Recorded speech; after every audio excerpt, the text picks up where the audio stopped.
Hi guys! Saturday na naman. Busy si Mama. Nandito si Kuya at si Bunso. Nag-request si Bunso ng beef ribs nilaga. Kaya nagluto ako guys. Pinalalambot ko pa. Kagigising lang ng Bunso kong gwapong matangkad na pogi. Ay, naging singer at musician ko. Pareho sila. Nagkakape muna kami kasi namalengke ako ng maaga.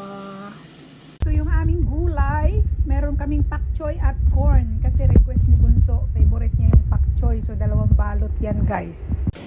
At pinalalambot ko pa yung aming baka. Kulong-kulo na o medyo mausok. Hindi nyo masyadong aanina. Gusto nila buto-buto para malasa daw yung sabaw.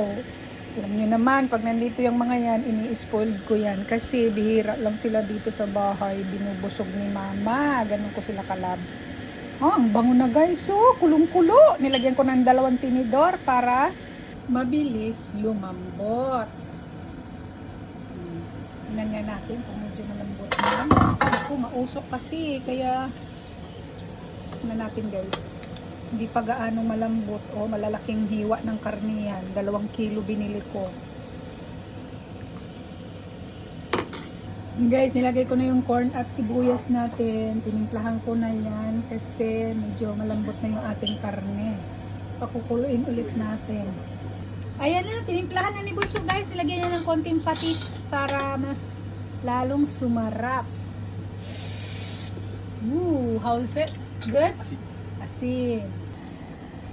Tingnan natin guys. Luto na, malambot na yung karne. Lalagay na natin yung ating pak choy dahil gutom na si Bunso. Lala. Tirahan natin si Kuya kasi umalis si Kuya. Takpan muna natin guys ha. Konti. Yan, luto na yung ating beef nilaga guys. Try nyo din lutuin to. Very easy. Alam lahat ng Pinoy yan.